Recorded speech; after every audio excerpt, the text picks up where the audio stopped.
Hare Krishna, Krishna Krishna, Hare Hare, Hare Ram, Ram Ram, Hare Hare.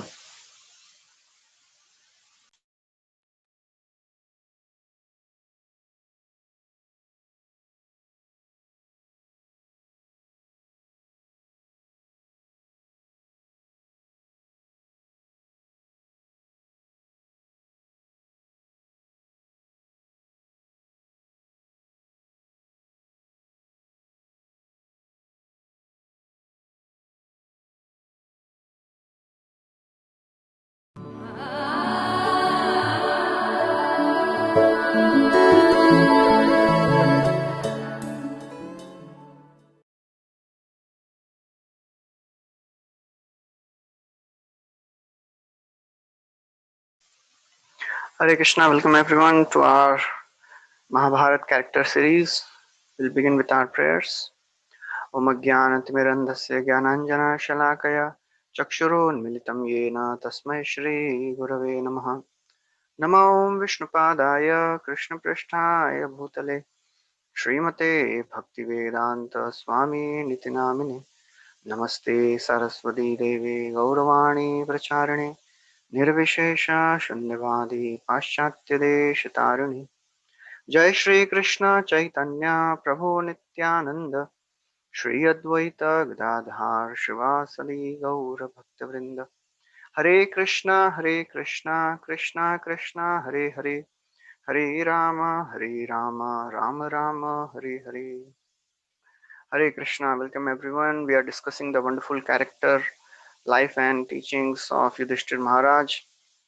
So, last time we discussed how Yudhishthira Maharaj, as we know, he is the son of Dharma or Yamraj, and therefore he is endowed with all the wonderful, godly, virtuous qualities. And we also heard that because Yudhishthir, he had such wonderful qualities, very quickly he became dear to all the citizens. Everyone wanted him to become the king. Seeing all these things, Duryodhan became very, very envious of all the Pandavas. He plotted so many different things, different means to kill Pandavas. But somehow, by the intervention of Vidura and by the intelligence, Yudhishthir, he saved all his brothers because he was being the elder. He had the responsibility of saving all of them, protecting them. And then we saw that ultimately, when they won the hand of Draupadi, when Arjuna won the hand of Draupadi, and they brought her back, Kunti Maharani, she told, please share whatever you have brought.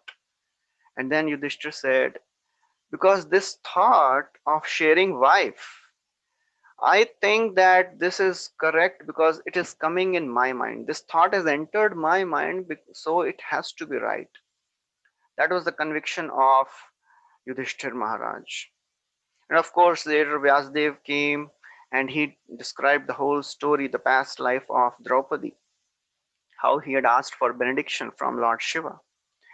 And then ultimately, Dhritarashtra, he gave this Khandava Prastha, which Pandavas, they transformed it into a beautiful city of Indraprastha. And then one day, Yudhishthir Maharaj, as he was there in the assembly, Narad Muni came.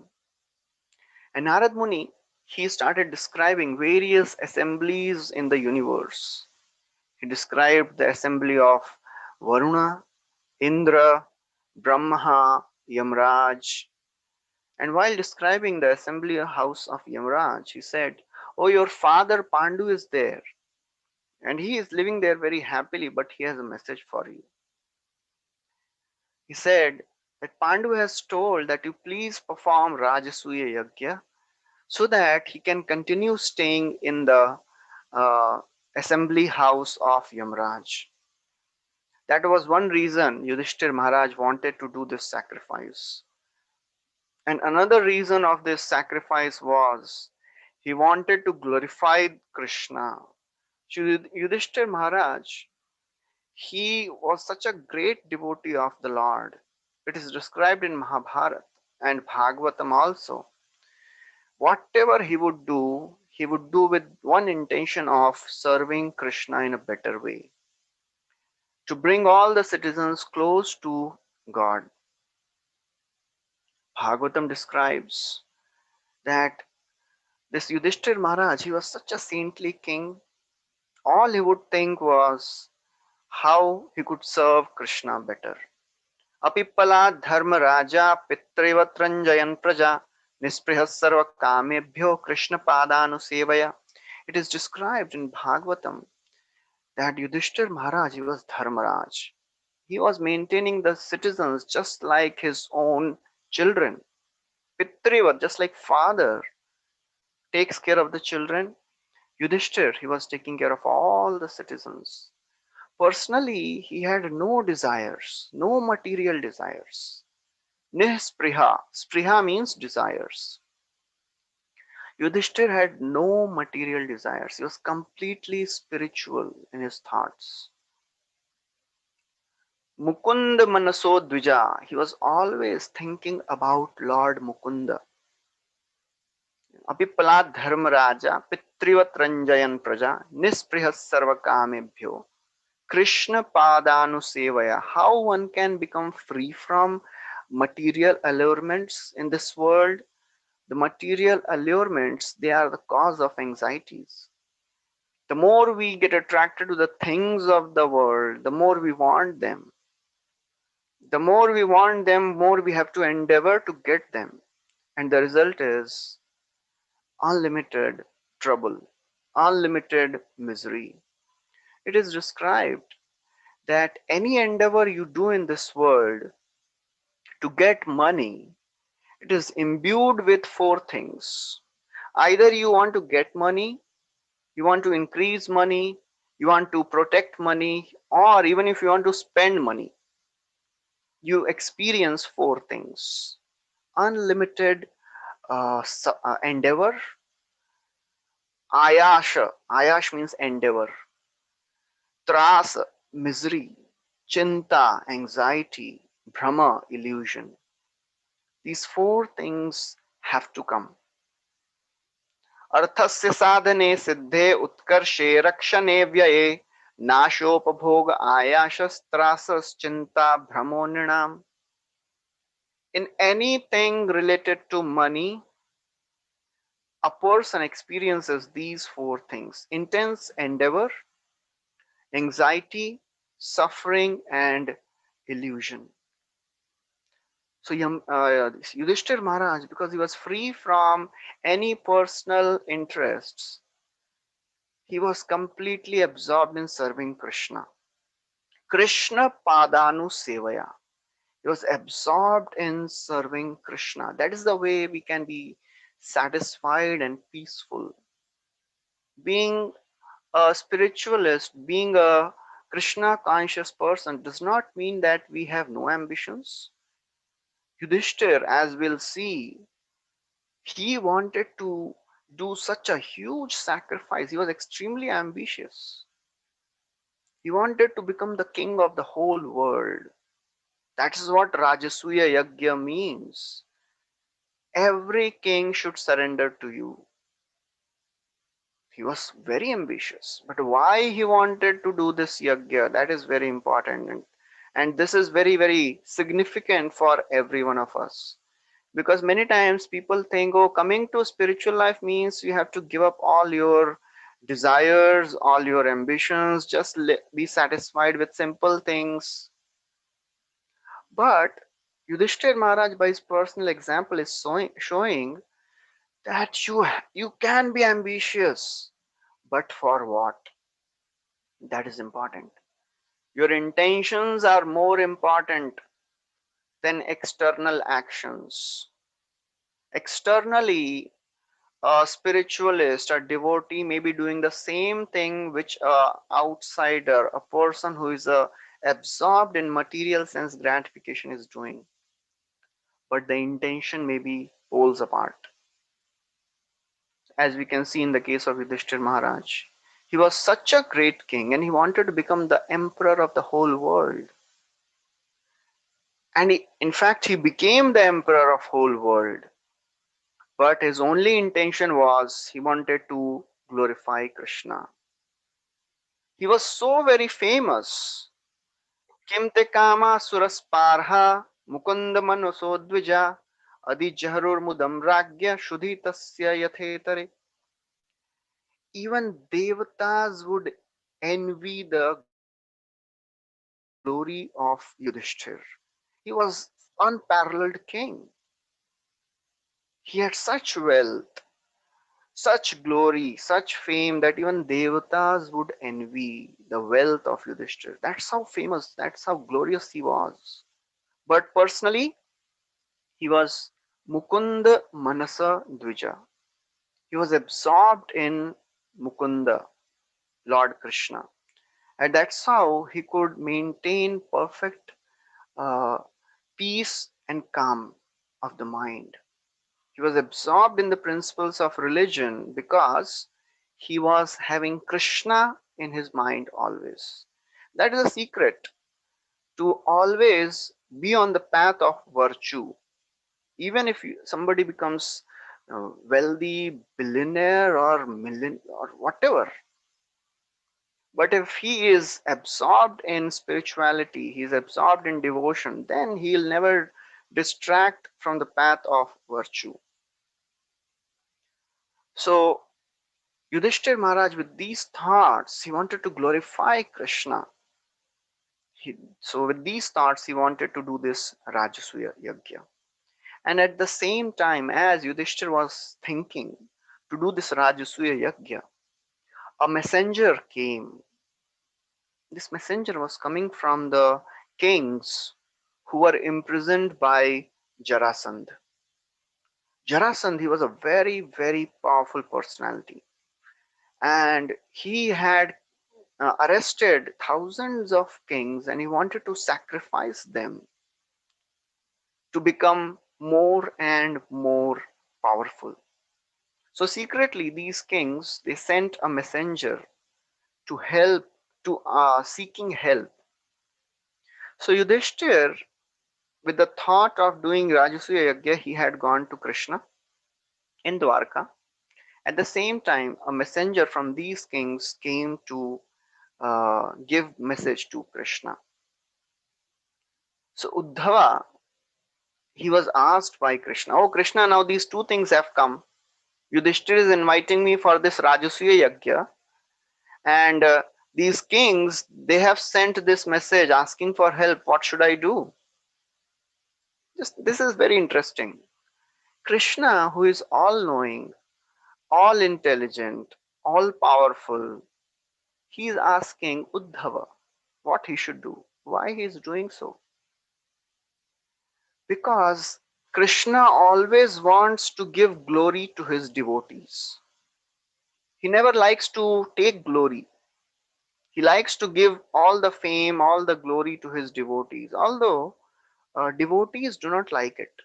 Devotees, on the contrary, they want to glorify Krishna, and Krishna wants to glorify devotees. So, therefore, there is a constant competition going on between devotees and Krishna. Who will glorify more? So Uddhava, he understood that, oh, Krishna does not need my advice, but because he's asking, I'll just tell something. He said, "Oh, Krishna, if we go and somehow kill Jarasandh, then both these purposes will be solved. Because if Yudhishthir Maharaj wants to do Rajasuya Yajna, Jarasandh is the biggest obstacle. So we have to kill them first." So Krishna, he liked this idea and he described his plan to Yudhishthir. He said,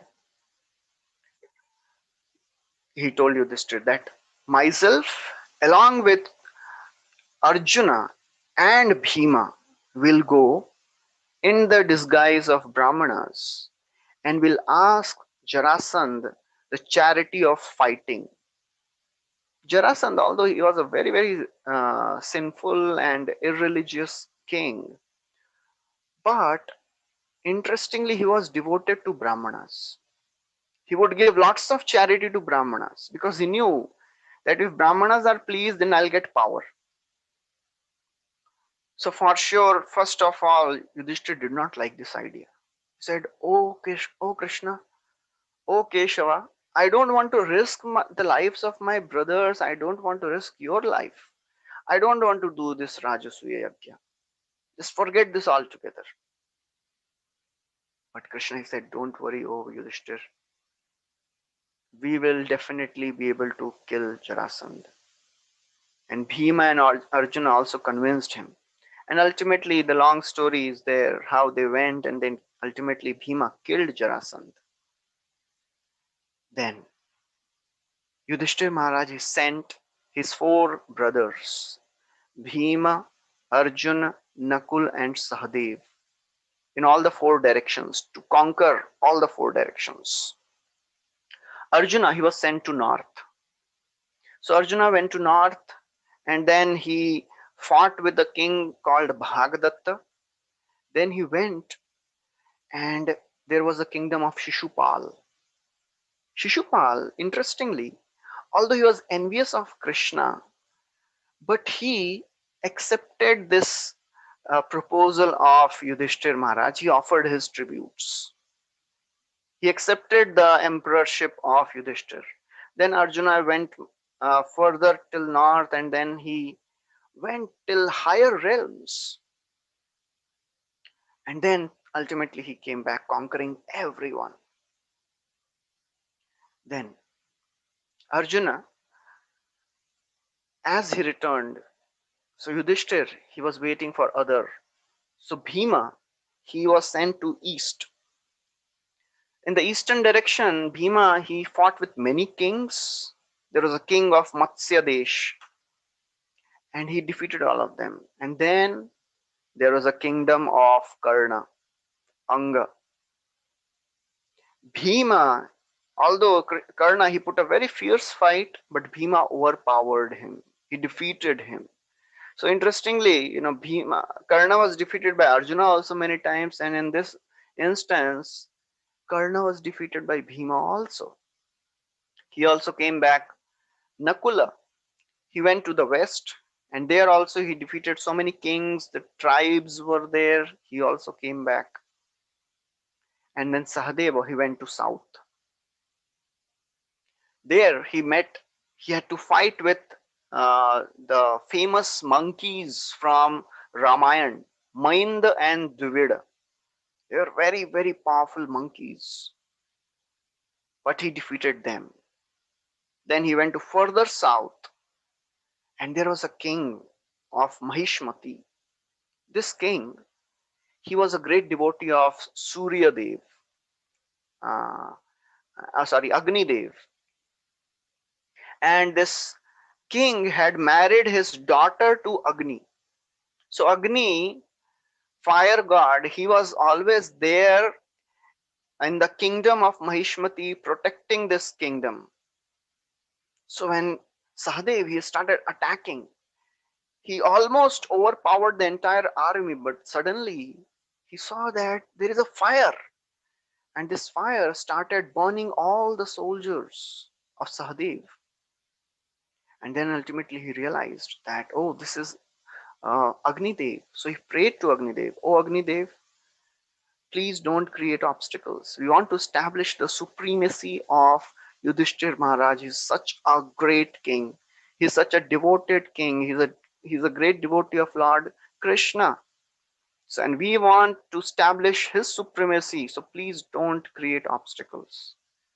Agni Dev listened to his prayers. And then Sahadev conquered that kingdom also. He came back. All the brothers, they conquered the four directions. They came back. And then Yudhishthir, he sent a message to Hastinapur. Dhritarashtra, although he wanted Duryodhan to become the king, but because Yudhishthir was also from a Kuru dynasty, the Pandavas are also basically Kauravas. They are from Kuru dynasty. So Dhritarashtra gave all the blessings to the Yudhishthir Maharaj also. And then ultimately, this famous Rajasuya sacrifice was arranged. Huge celebration was there. Many kings from various parts of the world were coming to attend this festival, this great Rajasuya Yajna. Yudhishthira Maharaj had called many great sages, and heading all of them was Vyasdev. Vyasdev was personally doing all the sacrificial ceremonies. Krishna, he chose to do the humble service of washing the feet of all the Brahmanas. That is very amazing. Often people tell, oh, Krishna, your God. You are calling Krishna as your God. He's so very arrogant. In Bhagavad Gita, he is telling again and again how he is God. Aham sarvasya prabhavo mattas sarvam pravartate. Everything is coming from me. I am the seed giving father of everything. Why your God? Why Krishna is so very arrogant? Actually, Krishna is not arrogant. When Krishna is speaking all these things, he is speaking out of humility, just few little things about himself. In fact, his glories are unlimited. But just to favor all the living entities, all of us, Krishna is telling a little bit about himself, that why are you struggling so much in this world? Just come to me. I will protect you. I will give you all the shelter. Just don't fear. This is how Krishna is. And in this pastime, he is showing by his personal example how humble God is. Again and again, Krishna has shown that how he is so very humble. Washing the feet of Brahmanas, washing the feet of Sudama, becoming the chariot driver of his own devotee. It is such a humbling experience. But for Krishna, glorifying devotees and serving Brahmanas is his greatest joy. So if Krishna gives such importance to his devotees, how much importance we should give to those who are dear to Krishna? That is the importance of devotees in life of a spiritualist. If Krishna is so very happy serving his own devotees, how we should be happy serving them, because that is the only way to come close to Krishna. As they say in the Western world, if you love me, love my dog. If you want to serve and please Krishna, you have to serve and please the devotees of Krishna also. That is the most important thing in spiritual life. It is unavoidable. People, they think, oh, I don't want anyone to come between me and God. I can approach God directly. How is it possible? It is not possible to approach God directly. We have to take shelter of the devotees of Krishna. And when we serve devotees, then Krishna becomes pleased. And Krishna, just like now, he is taking a humble position of washing the feet of all the Brahmanas. He is entering Srimad Bhagavatam and he is entering Bhagavad Gita in such a humble menial position as a chariot driver. First pastime of Krishna in Srimad Bhagavatam is Krishna is on the chariot, driving the chariot of Arjun. And the same is there in Bhagavad Gita also. Humility is crucial. It is the foundation of spiritual life. If you want to become advanced in spiritual life, humility is very important. And Krishna is showing by his personal example how humble one should be. In the Rajasuya Yajna, thousands of people came. Thousands of Brahmanas were invited, thousands of kings were invited. It was a great festival. And because it was a sacrifice performed by the Pandavas, so all the Kuru dynasty kings also had come. Huge palaces were constructed just for this sacrifice. Ashwathama, he was given the charge of hospitality. Duryodhan was in charge of receiving gifts. Vidura was in charge of treasury. Krishna was in charge of washing and receiving the Brahmana, washing the feet of Brahmanas and receiving them. Dusashan was in charge of food. So everybody was involved. And Yudhishthir, he was the pride of whole Kuru dynasty. Everybody was so very proud of Yudhishthir because he had increased the glory of his family, his dynasty. It was a massive affair, massive festival. For several days it went on. And then at the conclusion, Yudhishthir and Draupadi, they took their ceremonial bath. Draupadi's hair was decorated nicely. She was dressed in very costly garments. She was also so very happy because, first of all, she was the queen, and she was also having the desire to have Krishna worshipped as a supreme person. Yudhishthir was coronated, and the Brahmanas, they extracted a very special drink called soma juice. They told Yudhishthir, "Oh Yudhishthir Maharaj, this soma juice, this has to be distributed to everyone, beginning with the most important personality here. O king, please decide who should take this soma juice first." There were great devatas, Brahma, Shiva, Indra, all the powerful devatas were there. And everybody was thinking now, who should be appointed as for the Agra Puja. Immediately Bhishma got up, said, all these great devatas, they are wonderful, powerful, but Krishna is the supreme personality. He should be worshipped first. When Bhishma he spoke this, everyone agreed unanimously. They exclaimed, "Wonderful! Yes, Jai!" Yudhishthir became delighted. Sahadev got up and he announced that now we should offer our tributes to Krishna. First of all, Yudhishthir, he is such a pious king, such a great devoted king, and everybody has unanimously agreed that Krishna should be worshipped. He is the supreme person. Everybody was agreeing except one person.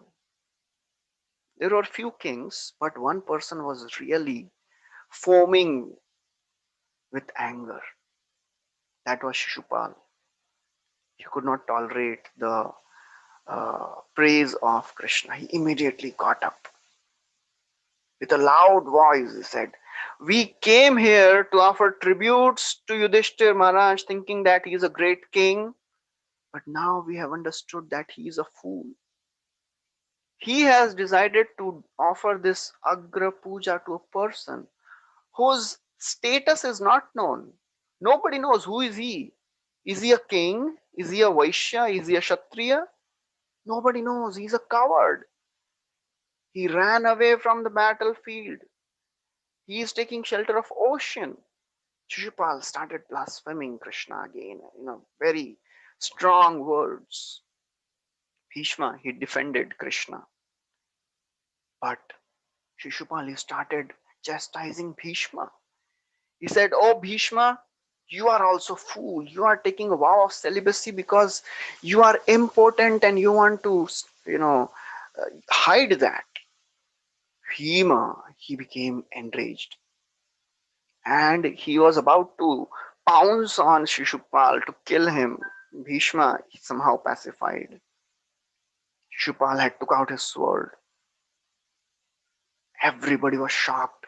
Everybody was disturbed because in sacrificial arena there should be no bloodshed.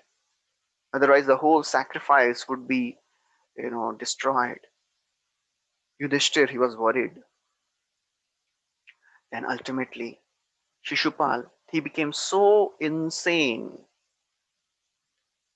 he continued blaspheming Krishna. Krishna had blessed the mother of Shishupal that he would forgive 100 offenses of Shishupal. Every time Shishupal would criticize Krishna, he would count. This time he lost the count. This is the nature of envy. Nature of envy is such that we cannot tolerate other person being glorified. One loses all good intelligence and speak things that which they later regret many times. That is the power of envy. Under the influence of envy, we speak things which are really abominable, because envy manifests as anger. Shishupal, he continued blaspheming Krishna, and he crossed 100 limit. And then Krishna, he sent his Sudarshan, and bloodless surgery was done. Sudarshan cut off the head of Shishupal. Ultimately, the sacrifice was complete. Krishna was celebrated as supreme person. Yudhishthira, he was so very joyful. He had tears in his eyes. He was so very delighted. He went to Krishna. He said, "Oh Krishna, I have performed this sacrifice just for your pleasure, just to glorify you as the king of everyone. We have done all this. You are the master, we are your servants, you are our Lord forever. Today, the purpose of this Rajasuya sacrifice is fulfilled." He said, Yudhishthira said, "Oh Krishna, whatever glory we have, it is because of you." Same thing Kunti Maharani also tells in her prayers in Bhagavatam.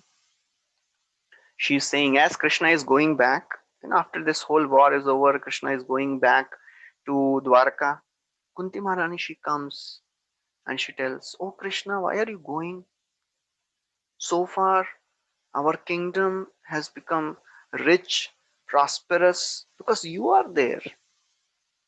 Because of you, my sons, they have become glorious kings. It is not our glory. It is all because of you." You know, this is very, very important to understand, that a devotee or whoever you may be, you should always understand that whatever capabilities we have, whatever power we have, whatever strengths we have, whatever intelligence we have, everything is given by Krishna. Krishna is the ultimate owner of everything, and we are just given little spark, little bit of that potency. So a grateful person, a sane person, is always grateful for whatever he has received from Krishna. If somebody is ungrateful, Bhagavatam says there is earth can tolerate everything but not an ungrateful liar. So we have to be grateful to Krishna for whatever we have received in our life. Nobody can claim that they are self-made man, as they say. Nobody is self-made. Everybody is given all the capabilities by Krishna. And as a matter of gratitude, we have to go and surrender, serve Krishna with whatever capacity we have. As Yudhishthira Maharaj is now showing by his personal example, he did such a great sacrifice just to show to the whole world the supremacy of Krishna. A devotee, he always wants to glorify Krishna. That is the heartfelt desire of a devotee. And devotees, they can do unimaginable things to glorify Krishna. Srila Prabhupada, at the age of 70, the age where people they retire to live peacefully, Srila Prabhupada, at the age of 70, with no money, no manpower, no support, he went all alone to America on a cargo ship, suffering 2 heart attacks, seasickness, so many things, so many health problems. Why? He did all this to glorify Krishna. He wanted to tell the whole world, give this whole world this message of Krishna, which he is giving in Bhagavad Gita. For that, he did so many unimaginable things. He underwent such intense troubles and austerities at the age of 70 with one desire in the mind. He wanted to give this Krishna consciousness to the whole world for the benefit of them. That's what Yudhishthira Maharaj is also doing. Yudhishthira Maharaj, he did all this endeavor of conquering the whole world to prove to the whole world that Krishna is the supreme person. When we dedicate ourselves to serve Krishna, to glorify Krishna, we also become happy. That is the ultimate thing we want in life. We want to become happy. Bhagavatam describes, if you want to decorate yourself, if you are standing in front of the mirror, if you want your image to get decorated, you don't decorate the mirror, you decorate yourself. Similarly, if we want to be happy and satisfied, we have to decorate Krishna, we have to serve Krishna, we have to satisfy Krishna, and automatically we will also become happy and satisfied. That is a secret. That is a secret of happiness. That is a secret of satisfaction. Otherwise, by trying to satisfy our own senses, we can never become happy. And Hiranyakashipu is the prime example. We know about Hiranyakashipu. He was the whole and soul emperor of entire universe. Apart from Brahma, Vishnu and Shiva, everybody was under him. Saitham nirjit kakup ekarat vishayan priyan yathopajosham bhunjano natripyat ajitendriyah. Hiranyakashipu was nirjit kakup. He was unconquered emperor of entire universe. Ekarat vishayan priyan. He was attached to sense gratification. He wanted to enjoy. He had best of the women to enjoy. He has all the wealth to enjoy. That's what people want. Thinking that, oh, these things will give me happiness, these things will give me satisfaction. But Hiranyakashipu is a prime example to tell the whole world what is the consequence of all these things. Yathopajosham bhunjano natripyat ajitendriya. Ajitendriya. He had unlimited potential to enjoy. He had unlimited capacity, unlimited avenues to enjoy. Still, he was not satisfied. Ajitendriyaha, because his senses were not in control. So, therefore, if we want to be happy in life, rather than running after satisfying the pleasure, satisfying our senses, we have to turn and try to serve Krishna. That is the best way and the easy way to satisfy our senses. Glorify Krishna, serve Krishna, as Yudhishthira Maharaj is showing. So Yudhishthira Maharaj was so very happy, and the Vedic kings, they take great pride in giving charity. So Yudhishthira Maharaj had given great charity to all these brahmanas. His wealth was unlimited. All his brothers, they had got unlimited wealth for Yudhishthira. And therefore, Vedic kings, they would rejoice in giving charity, building big temples. One time, a reporter, he asked Prabhupada, he was doing a press conference in a five-star hotel in Australia. One of the reporters, he asked, Swamiji, why are you doing this press conference in this five-star hotel? The sages and the saints are supposed to live simply. Prabhupada said, I can go and sit under a tree and give the class. Will you come to listen? Prabhupada said, people in the world, they are attracted by magnificent structures. They are attracted by grandeur. So therefore, to attract them to Krishna consciousness, I have to do all these things. Otherwise, he said, I am satisfied sitting under a tree. In fact, Prabhupada would say many times that I remember my small home, small room in Radha Damodar temple.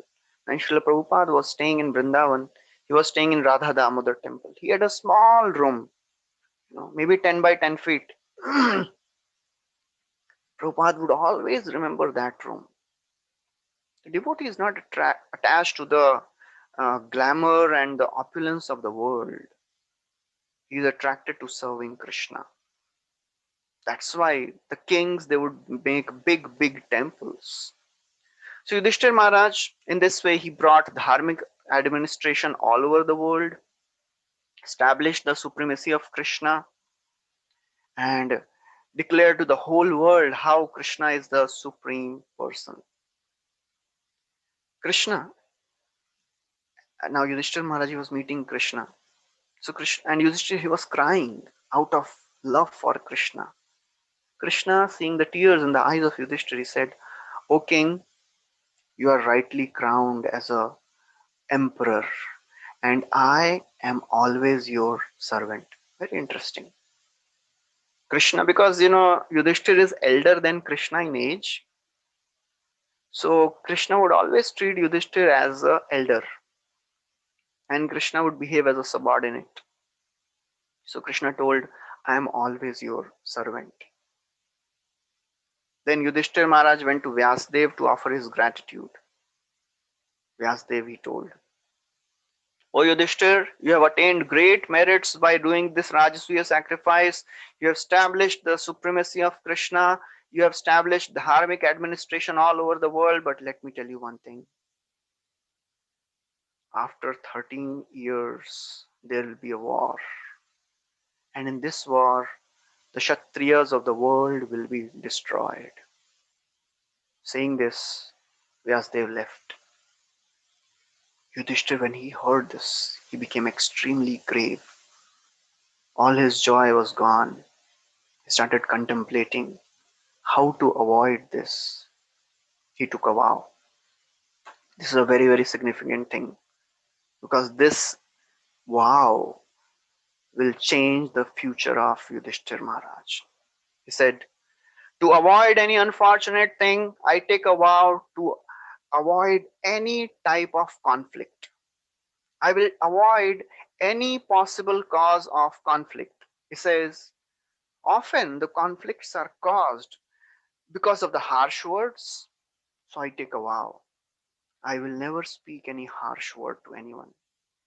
Conflicts are caused because of partiality. I take a vow. I will be impartial. I will not show any partiality between my sons and sons of others. Conflicts are caused when somebody does not obey the elders. I take a vow. I will always obey the words of my elders. Little did he know that this vow, which he took in all good intentions, it will become the cause of his destruction. Because of this vow, we'll hear that Dhritarashtra, he would summon him, and Dhritarashtra, Yudhishthira, he could not reject or disobey when Dhritarashtra summoned Yudhishthira for a gambling match. After the sacrifice was over, most of the kings, they went back. Duryodhan, he stayed, not to admire the opulence of the palace. He was burning with envy. He was in charge of receiving the gifts, as we have heard. And so many gifts came that Duryodhan, he became so very envious. Just seeing all these gifts, he was burning with envy. He could not tolerate the opulence of Yudhishthira. Duryodhan, one day, as he was moving in this palace of Yudhishthira, so as we have heard that this palace of Yudhishthira, it was made by Mayadanav. And Mayadanav was very, very mystic personality. And he had made this palace and especially the assembly hall with lots of illusions. Duryodhan was not aware of any of these illusions. Duryodhan, as he was looking around the opulence, he was becoming more and more envious. He was not admiring, he was becoming envious. Admiration means you become happy seeing others' opulence. Envy means you resent it, you condemn it. In this world, however big you may be, you will always find somebody who is greater than you. That is for sure. If we want to live peacefully in this world, we have to cultivate this habit of appreciating what others have. As Narad Muni, he told Dhruva that, oh Dhruva, you will find three types of people in your life. People who are greater than you, who are equal to you, and who are subordinate to you. People who are greater than you, don't envy them, glorify them. Be happy seeing the good things which people have. Those who are equals, make friends with them. And those who are subordinate, lower than you, help them. The more one want to enjoy things, the more he suffers out of envy, seeing that others are enjoying better than me. So basically, it is all coming from the enjoying mentality. Very unfortunately in this world, many times all these vices, they are glorified. Envy is glorified, as they say, neighbors envy, owner's pride. Envy is glorified many times. All the vices are glorified many times. Spiritual life is a journey of becoming selfless from being selfish. It is a journey of becoming humble against pride, cultivating humility against being proud, cultivating kindness against being envious, cultivating being patient than being angry. So all these vices, cultivating being chaste against lust. This is the journey we have embarked on. These conditionings, these vices, which are called anarthas, they are there in everyone's heart to a smaller or greater extent.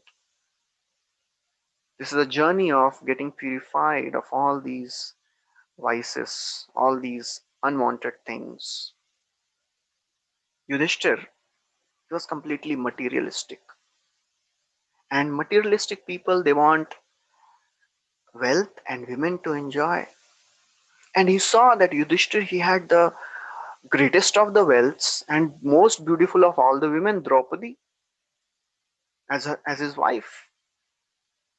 Actually, when this Swayamvar of Draupadi was happening, Duryodhana also had gone, but he could not win.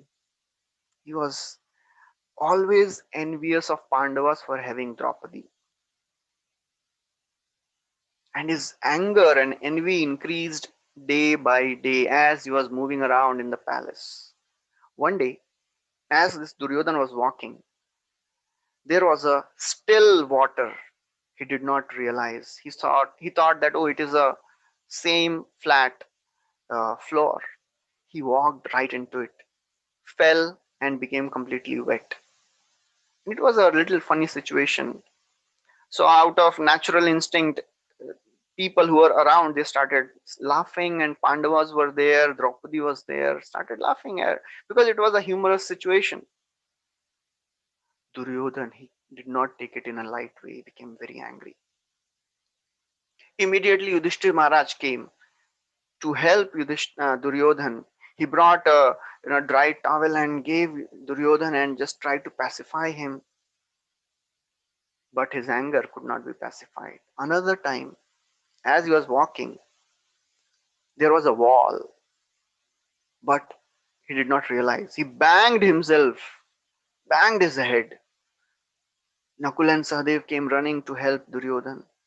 Other time, he went up to the door and he thought, oh, I think this is some illusion. There was actually a door, but he thought it is illusion. He turned back and he was going back. The doorkeepers were standing, they started smiling. They could not resist. With all these things, Duryodhan's envy and anger increased more and more. He could not tolerate it anymore. Yudhishthira tried to pacify him, but it was of no avail. Duryodhan went back. He wanted to usurp all the kingdom and the opulence of Pandavas. He was practically foaming with envy. He went and plotted with Shakuni. Shakuni told, "Oh Duryodhan, Pandavas are very, very powerful. You cannot defeat them in fight. We'll have to plan some deceitful way." He said, "I am very expert in gambling and Yudhishthir is not so expert. Will if you call them, if you call Yudhishthir for gambling, I give you my promise that I will give all the kingdom. I will get all the kingdom from Yudhishthir. I'll cheat him. I'll give you. Only thing you have to do is you have to arrange for this gambling match." Duryodhan, he was delighted to hear this. Shakuni, he went to Dhritarashtra. He said, "O king, from the time your son Duryodhan has come back from Indraprasth, he has become pale. He has lost his appetite. He has become weak. He is looking very dejected. Something is wrong with him. Please find out." Dhritarashtra, just like a person who is so very attached to his son, he went running and he called Duryodhan. He said, "Duryodhan, what happened? Is everything all right?" Duryodhan said, "How can I tolerate the opulence of Pandavas? I want their kingdom. You have to do something, oh father." And Dhritarashtra and Duryodhan, then he told the plan of gambling. Dhritarashtra, first of all, he was little confused, but ultimately he agreed. Vidura, when he came to know this, he opposed. "Oh, Dhritarashtra, gambling invites all sorts of vices. All wrong things will come. This whole dynasty will be destroyed. Please don't do this." He did not listen. On the contrary, Dhritarashtra sent Vidura himself to call Pandavas for this gambling match. When Vidura reached Indraprasth, Yudhishthir, he became very happy seeing Vidura. But then, when he saw the face of Vidura, Yudhishthir Maharaj, he became concerned because he could see there is something wrong going on.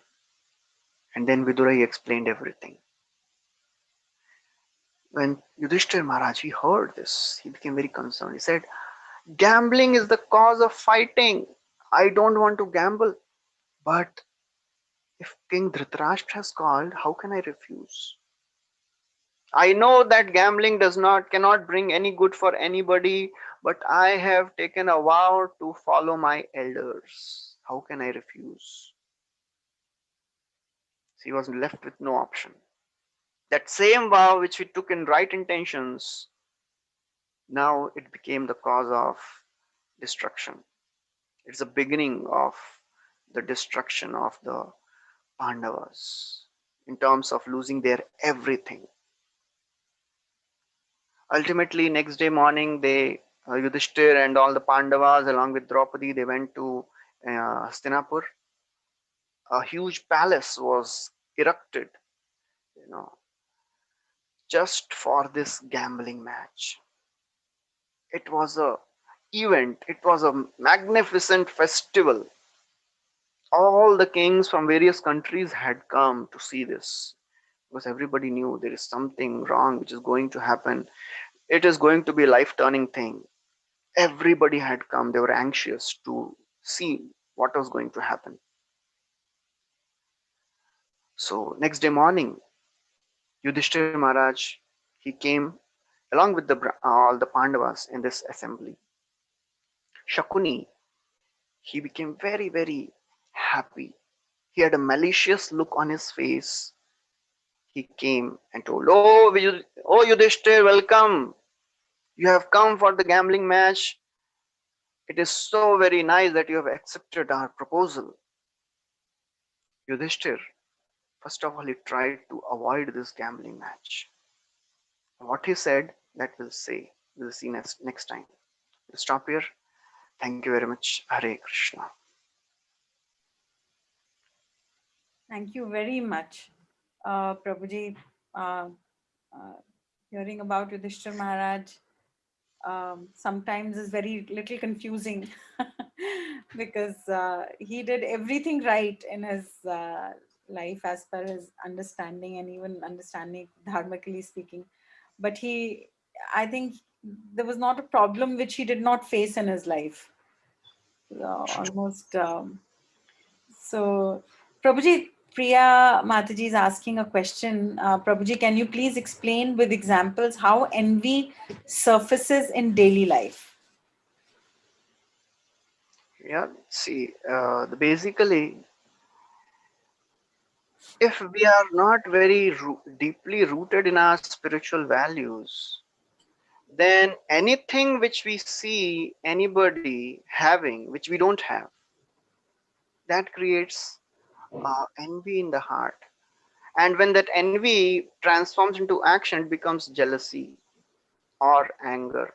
So basically, it is a vice, it is a negative emotion which is there in every one of us, and we cannot avoid it many times.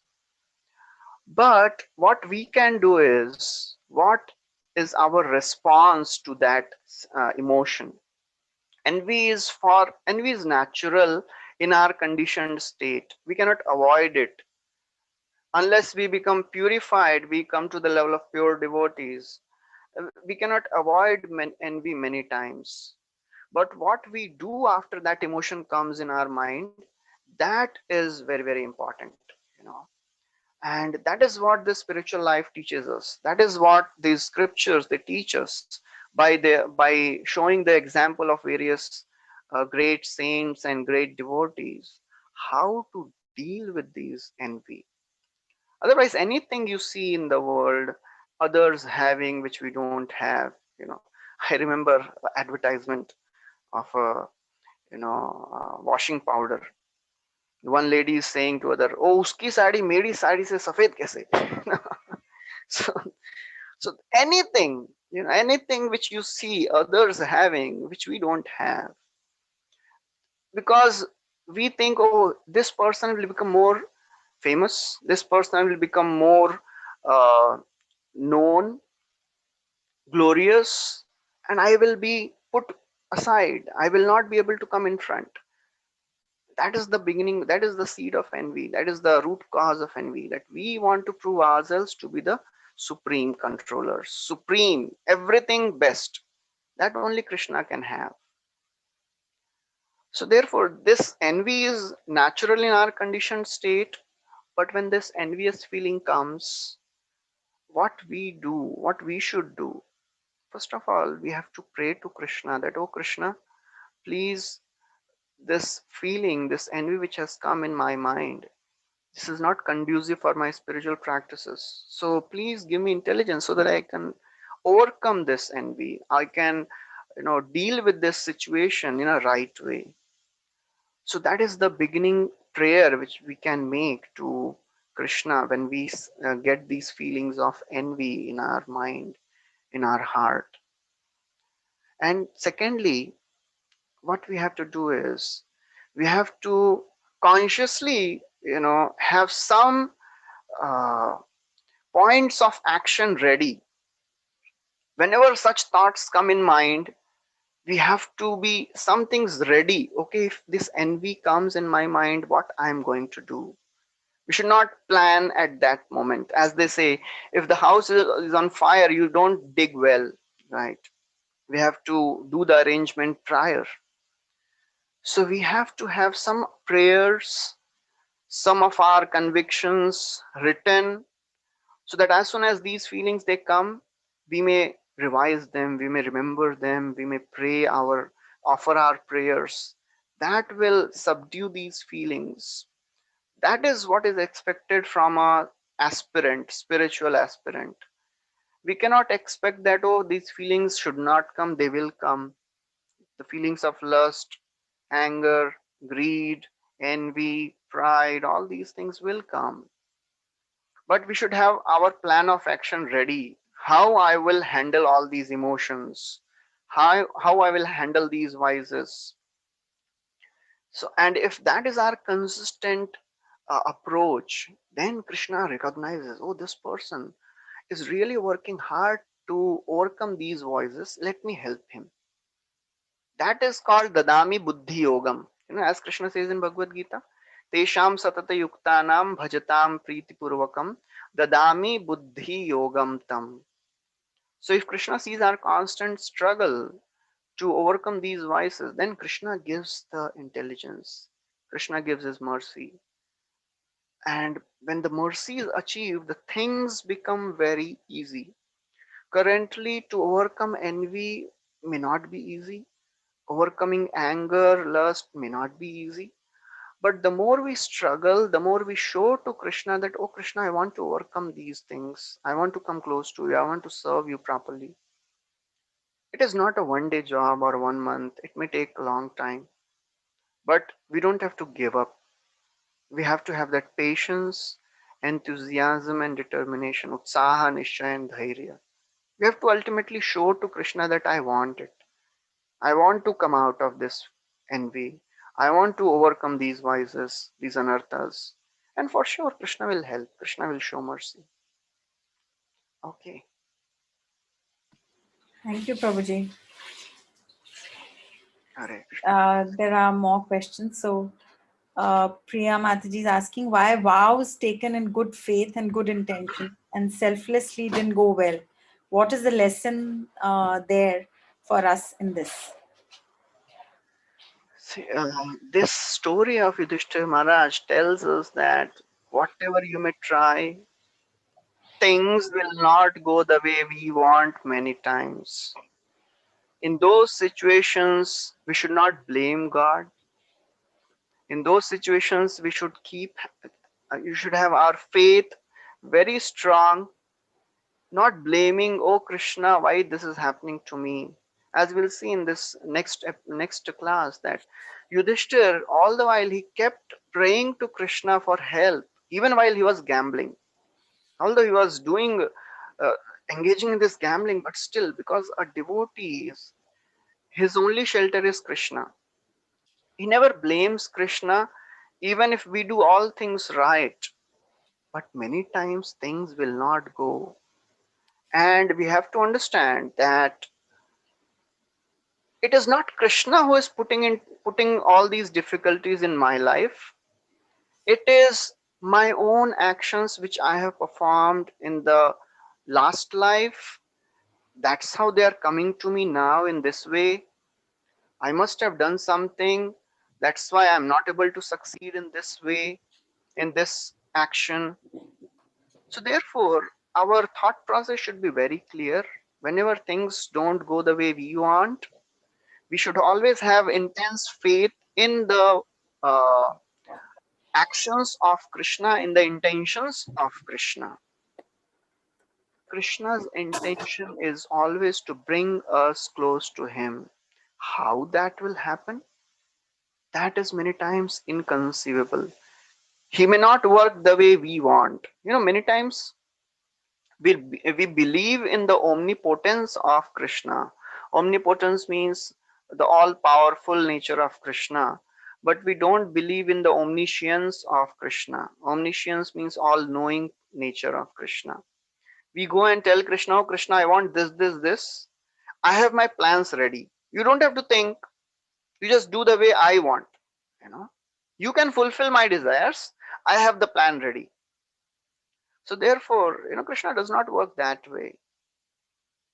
It is very interesting that when we come under the purview of Krishna consciousness, our destiny is in the hand of Krishna, because Krishna takes active part in the life of his devotee. He makes sure that a devotee comes closer to spiritual life, closer to devotional service. And what he does, how he does, that is many times inconceivable. So therefore, although Yudhishthira Maharaj also took these vows with good intentions, but Krishna had a other plan. He wanted to show the world the vice of gambling. And in all these situations, the Pandavas, their devotion never decreased.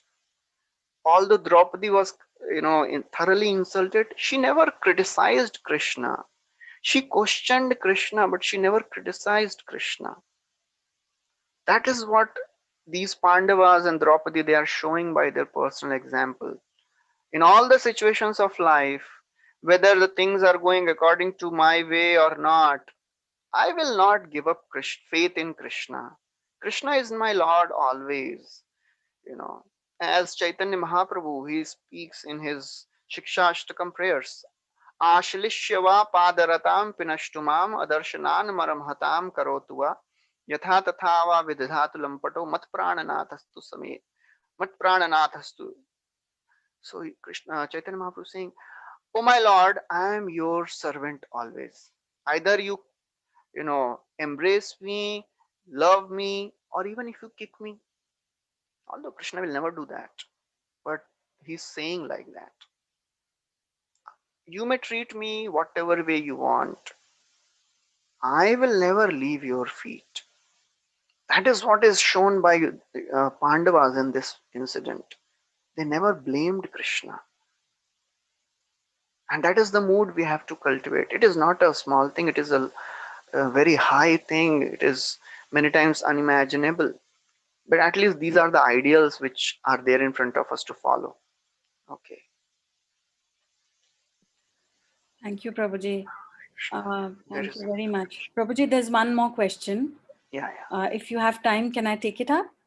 Yes, yes. So, Prabhuji, Vani Mataji is asking, Hare Krishna, Yudhishthir Maharaj, between his vow and command of the king, was torn apart. How does one balance the word given and not defy the elders if their command or request is unethical? Okay. Yeah. So Yudhishthir Maharaj, because he had taken a vow of following the words of elders, because he was assuming that elders will always give right instructions, you know, and that's how he had taken a vow. And it is very important to understand the circumstances. We, in our current situation, we may not be able to understand the circumstances which were there at the time of Yudhishthir Maharaj. How the vows are so very important, we will not be able to understand, because we take every year, we take new year resolutions, right? Most of us. And for us, many of those vows, they don't stay even for few days. So we cannot understand the gravity of taking a vow. For a Kshatriya to take a vow, it is like question of life and death. They are ready to die for it. As it is said, about Ramachandra, Raghukula Rita Sada Chaliyai Pran Jai Paravachan na Jai. That is a custom. I am ready to give up my life, but I cannot give up my vow. So therefore, you know, this is a very circumstantial thing which was there at the time of Yudhishthir Maharaj. In our current situation, first of all, we will not be uh, facing such superiors who are giving such wrong advice and we have to follow them. Of course, we have to see, okay, this person, is he giving me right instructions or wrong? As we can see in the case of Bali Maharaj, he rejected his spiritual teacher because Shukracharya, he told him that you don't have to give these 3 steps of land in charity to Vamana. Bali Maharaj rejected his own teacher, you know. So therefore, the scriptures, whenever something is described, portrayed, some incidents is there, we have to see the context and we have to learn a favorable lesson from it. So the basic principle is, in current situation, whenever we are faced with some duality, some difficult decisions, of course we have to take uh, guidance from superiors who are themselves situated on the path of religion, dharma. We don't have to stick to the principles just for the sake of doing it. As Bhishma, we heard in Draupadi's case, when Draupadi asked, "Oh, please tell me, oh Bhishma, do I have to follow all these things? Am I conquered? Have I become slave?" Bhishma said, "I am not able to decide. The principles of dharma are very difficult to understand." Actually, Bhishma, he was caught up in what is called as niyamagraha. Chastity of a woman is for always should be protected. That is the ultimate principle. But Bhishma was caught up in the lower things. So therefore, whenever such confusions and conflicts happen, we have to see the higher principle, not the lower principles. Because we are not on the level of Kshatriyas that we are taking a vow and then we are ready to die for it. That situation is different. That circumstance was different. We are currently in a different situation. We have to always understand the higher principle and the lower principle. So the scriptures, they are always contextual. We have to see the circumstances in which things are happening, and many times those instances cannot will not get replicated in our life, because we will never take a vow that and even if we take a vow, we'll always think, oh, this is not the right thing now, and I am not a kshatriya that I'm ready to die for it. Of course we have to take our vows which are favorable to our spiritual life. In our present context, we have to take vows which are favorable to spiritual life, and we have to try our best to follow those vows. And if some of our superiors, they are telling us some things which are not favorable to our spiritual vows, then we don't have to follow them. At the same time, we don't have to disrespect them. There are ways of saying no to our elders' requests, saying no without disrespecting them. That is what we have to learn, and that is the art. Okay.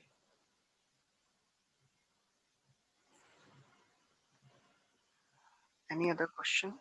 Uh, Thank you, Prabhuji. Prabhuji, in the beginning of the session, you had said something about, money, when whether you are dealing in whichever form, negative, positive, Yeah. when you're dealing with it, it's a source of anxiety. Yeah. So could you elaborate on that? And you did say that, it should be offered to Krishna and glorify his glorification. But could you give little bit elaboration on that? Like, how could we at a daily level deal with that?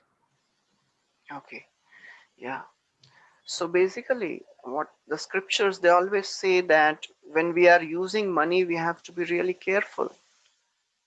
Otherwise, money, as it is described by Parikshit, as the story we know, that when Kali, he asked for 4 places, some places to stay from Parikshit Maharaj. Parikshit Maharaj, he told Kali that you can stay in the place where gambling is going on, intoxication is going on, in meat eating and illicit affairs are going on. But Kali said, "Oh, these places are not there in your kingdom. Please give me something else. He said, wherever there is excess accumulation of gold or money. So basically, when we are doing our business or earning money, of course, we have to be really careful how we are using that money. Otherwise, money is a very, very, you know, potential source of contaminating the mind if we are not very alert, because that is the intoxication of money. That's why it is described in the scriptures that if somebody has high birth, good bodily features, beauty, and wealth, Janma, Aishwarya, Shruta, and Shri, and high education. These four things, they are the prominent sources of getting intoxicated or illusion that, oh, I am such a wonderful, powerful, beautiful personality. How to not get affected by this influence of money? Earning money is not a problem. We have to, if we can become the uh, most rich person, richest in the world. But as Yudhishthira Maharaj is himself showing by his example, he was the richest. But how he used that money, that is very, very important. So therefore, earning money is not a problem. We can be ambitious to get more and more and more. But in the course of earning money, if we are not focused on the long-term goal, many times we are short-sighted. I want more and more money. But in the course of earning more and more money, am I giving more attention to earning money? Am I spending my time unnecessarily, more than required? That is called atyahar. Atyahar means ati ahar, more, taking more than what is needed. If you want to accumulate more, then you have to work more. You have to do the endeavor more. You have to do the more prayas. So therefore, as a spiritualist, we have to learn to balance. That is the art. Krishna consciousness is ultimately art of balancing our spiritual and material life. We cannot go to extremes. We should not go to only living in a material way, and we cannot just neglect our material life and just be in a spiritual life completely. That is not possible at our level. So we have to learn to have a proper balance, and that is the art we have to learn by hearing from those people who are actually in the world, practicing Krishna consciousness, maintaining business, taking care of the family. When we associate with them, then we get the proper understanding of how to balance the spiritual life and material life. Otherwise, material life by nature is very, very alluring. The glamour of the outside world, if we are not careful, very easily can distract a practicing spiritualist, because the gains of the spiritual life, they are not perceivable by gross senses, but the gains of material life, they are perceivable by gross senses. So it is natural that we will get attracted to the gross things of the world. To counteract this effect, we have to make ourselves very strong in our spiritual practices. The more we hear about the glories of spiritual life, and the more we hear about the faults of this world, not to demean them, but to be careful. This is the world, this is a beautiful world which is made by Krishna. We have to use this world in a right way to attain a spiritual destination. So, therefore, earning wealth is not a problem, but how to earn wealth at the same time maintaining our spiritual life properly. That should be the prime focus of a spiritualist, and that comes by practice. That comes by being with people who are practicing it. Sangat sanjayate kamaha. When we are with those people who are doing it, we also learn. That is the art. As Prabhupada says, he writes in one of the books, Krishna consciousness is not a idle meditation, it is a sort of cultivation. We have to cultivate this art of Krishna consciousness. Okay. Thank you so much, Prabhuji. Thank you Hare for Krishna. giving your time. Thank you for giving your complete concentration on all that we are. There might be some stupid questions for you, but thank No, you so much they're for all wonderful helping us questions. to move forward in our spiritual life. Hare Thank you. Krishna. Thank you. Thank you. Thank you very much. Hare Krishna. Hare Krishna.